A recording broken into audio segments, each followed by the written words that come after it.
Cette semaine, dans Carnet de santé, la maladie à virus Marburg a été découverte chez un patient en Guinée, une première en Afrique de l'Ouest.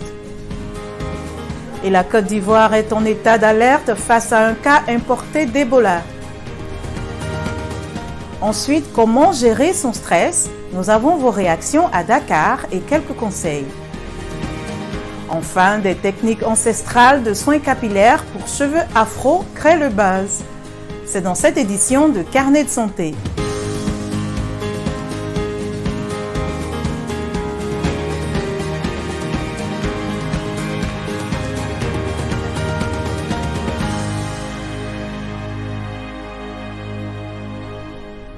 Bonjour, merci de nous rejoindre pour une nouvelle édition de Carnet de santé.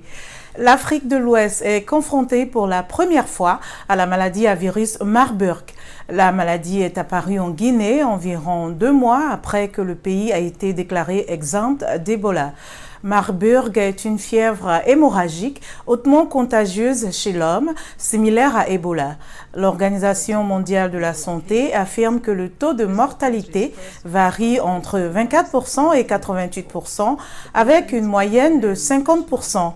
Marburg se propage entre humains à travers un contact direct avec le sang, les sécrétions, les organes ou d'autres fluides corporels de personnes infectées, ainsi que sur des surfaces et des matériaux tels que la literie et des vêtements contaminés. Elle commence par une forte fièvre, des maux de tête et un malaise sévère.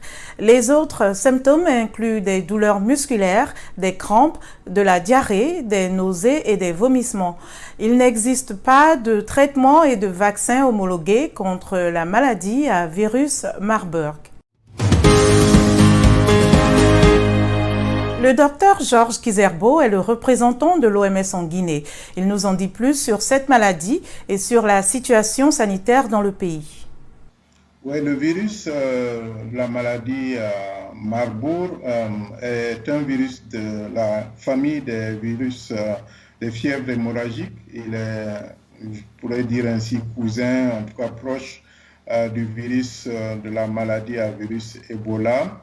C'est une maladie qui cause donc des symptômes sévères et avec une mortalité très importante, qui n'a pas pour le moment de vaccin ou de traitement efficace.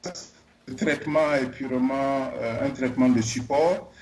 Il y a eu une douzaine d'épidémies depuis que ce virus a été identifié en 1967 dans un laboratoire par accident en Allemagne.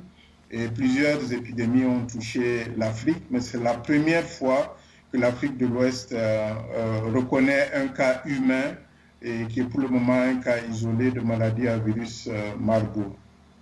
Quelles sont les spécificités de cette maladie comparativement à Ebola? Qu'est-ce qui les différencie? Bon, vous avez parlé d'une fièvre hémorragique, donc là c'est la similarité peut-être, mais qu'est-ce qui les différencie en fait? En fait, il y a beaucoup de similitudes. Les modes de transmission sont les mêmes. C'est un contact étroit avec une personne malade, en particulier les sécrétions corporelles, comme le sang, la sueur, les effets qui peuvent être souillés des personnes malades. Et la transmission se fait souvent donc dans les conditions de soins, soit des personnes de la famille qui prennent soin d'un cas, ou bien dans des structures de santé quand la personne n'est pas bien protégée. Il y a aussi des circonstances fréquentes lors des inhumations. Dans nos traditions, souvent, il y a un contact avec les dépouilles mortelles et souvent, les inhumations, les funérailles ont été des modes de propagation de ces fièvres à virus hémorragiques. Donc, c'est une maladie qui est sérieuse avec un taux de mortalité qui peut aller de 24% jusqu'à 88% dans certaines épidémies. Et il n'y a pas de traitement ou de vaccin à la différence d'Ebola où depuis quelques années, les innovations ont permis de réduire la mortalité. Donc la prévention est la clé lorsqu'on détecte un cas de maladie à virus Marburg. Il faut suivre tous les contacts, les isoler pendant plusieurs semaines, s'assurer que s'ils font des symptômes de la maladie, ils sont pris en charge rapidement avec un traitement de support. et s'assurer aussi que les conditions de travail dans les structures de santé sont respectées, que l'hygiène est appliquée. Comment les gens viennent en contact avec cette maladie? Oui, on appelle ces maladies des zoonoses, c'est-à-dire sont des maladies qui sont communes aux hommes et qui peuvent être aussi dans le règne animal. Donc, on sait par exemple que la maladie à virus Marburg circule par exemple dans des populations de chauves-souris. Des études préliminaires avaient montré que dans la zone où ce cas est survenu, dans des caves, des chauves-souris qui avaient été étudiées abritaient en fait le virus. L'Afrique de l'Ouest est actuellement confrontée à une autre fièvre hémorragique, Ebola. La maladie virale a été découverte à Abidjan chez une Guinéenne de 18 ans en provenance de la Guinée par voie routière. C'est le premier cas en Côte d'Ivoire depuis 1994. Les autorités sanitaires continuent de prendre des mesures nécessaires afin de contrôler la maladie, notamment la recherche de personnes contacts et la vaccination. La découverte d'Ebola en Côte d'Ivoire survient près de 2 mois après que l'Agence de santé des Nations Unies a déclaré la fin de la deuxième épidémie d'Ebola en Guinée, qui a commencé l'année dernière. La patiente est soignée dans un hôpital d'Abidjan et l'OMS indique qu'environ 5000 doses de vaccins contre Ebola ont été administrées aux agents de santé, aux premiers intervenants, aux contacts et à d'autres personnes à haut risque. L'Agence américaine des médicaments, la FDA, a approuvé le premier vaccin contre le Covid-19 dans le pays pour les personnes de 16 ans et plus, a-t-elle déclaré dans un communiqué. Le vaccin de Pfizer bénéficiait depuis décembre d'une autorisation d'urgence. Il continue à être disponible pour les enfants et adolescents de 12 à 15 ans sous cette autorisation conditionnelle, a précisé la FDA.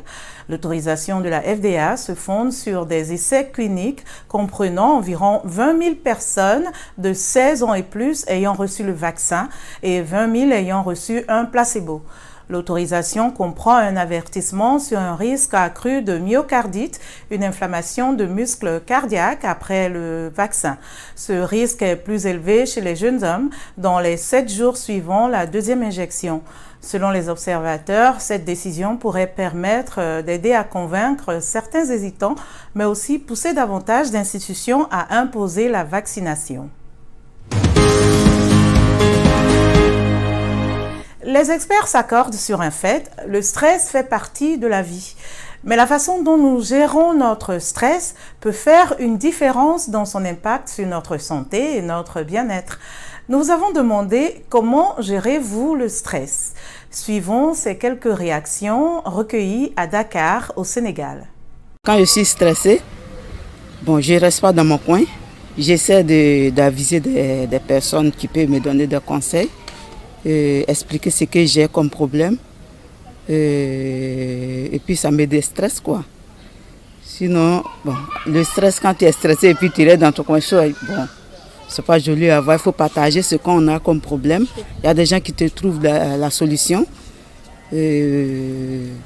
Moi c'est ce que je fais quoi. Quand je suis en situation de stress, je vais quelque part pour m'asseoir, genre auprès de la plage et tout ça. Juste que la plage c'est aussi libre et puis vaste et tout ça. Puis en regardant la mer et prendre un bon coup de vent quoi.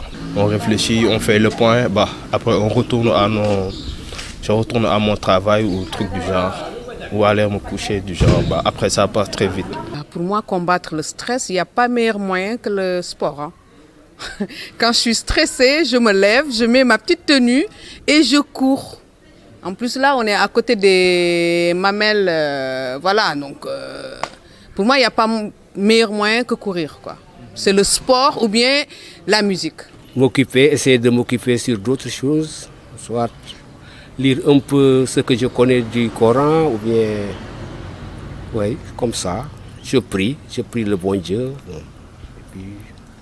et puis ça va, on laisse passer. En tant que croyant, on ne peut pas être stressé comme ça. Tout ce qui arrive, on sait que c'est bon, c'est le bon Dieu. Selon les médecins de la Mayo Clinic, ici aux États-Unis, le stress peut affecter le corps et causer des problèmes tels que des maux de tête et des douleurs thoraciques. Il peut également affecter nos pensées et nos sentiments, nous rendant anxieux ou coléreux ou irritables, entre autres. Et enfin, le stress peut affecter le comportement et entraîner des problèmes tels que la toxicomanie ou la solitude. Voici quelques conseils d'experts pour gérer son stress.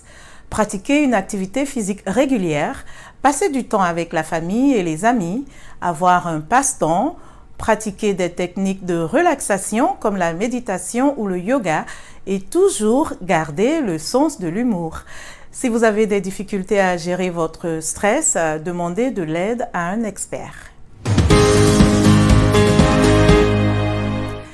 Une tendance à adopter les cheveux afro naturels a grandi au cours des dernières années, d'où le succès du cheveutologue, une nouvelle spécialité capillaire de plus en plus populaire. Nsibentum est l'un des experts cheveutologues en France. Originaire du Congo-Brazzaville, il s'est fait un énorme succès sur les réseaux sociaux en défendant des techniques ancestrales de soins capillaires à la fois simples et peu coûteuses. De Paris, Elam Lecoeur nous en dit plus. Fini les shampoings, les masques nourrissants ou encore les démêlants. Pour Nsibentum, le cheveu afro n'a pas besoin des gammes de soins dernier cri et des routines capillaires en 1000 étapes. Le cheveutologue prône un retour aux techniques des anciens à base d'eau et d'huile d'olive, de sésame ou de coco.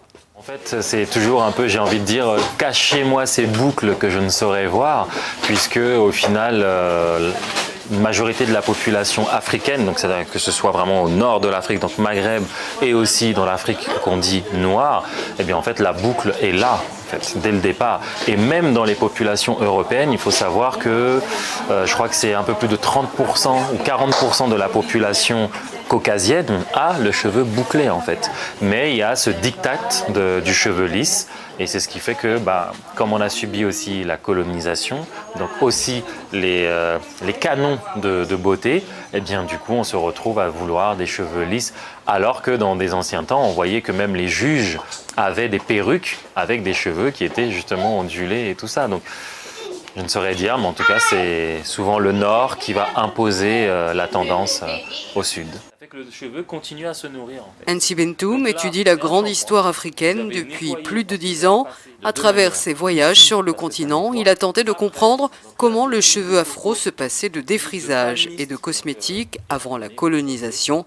Désormais, le spécialiste partage ses petits secrets à travers des conférences sur les réseaux sociaux ou encore des masterclass. Une façon d'éduquer et de réconcilier tout un chacun avec sa chevelure. En fait, la promesse, c'est de retrouver sa vraie nature de cheveux. C'est pas d'avoir une autre nature de cheveux. C'est vraiment de faire en sorte que sa vraie nature de cheveux revienne et d'arrêter les mauvais traitements et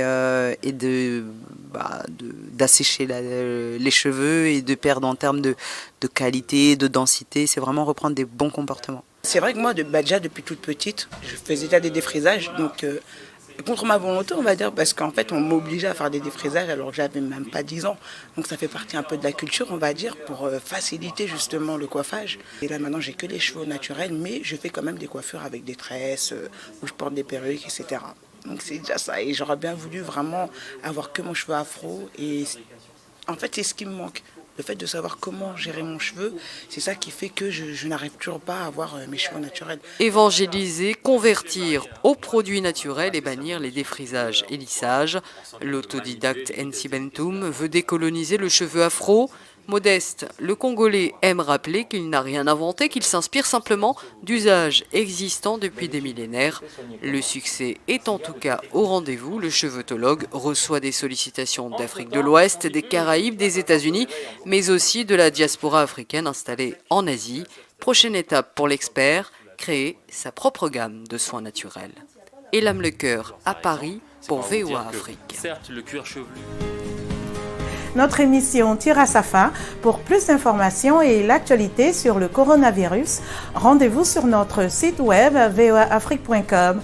Vos questions et réactions sont toujours les bienvenues sur la page Facebook de VOA Afrique. Vous pouvez aussi me suivre sur Twitter @linormoudou. Merci de votre fidélité à Carnet de santé. D'ici la semaine prochaine, portez-vous bien et à très bientôt.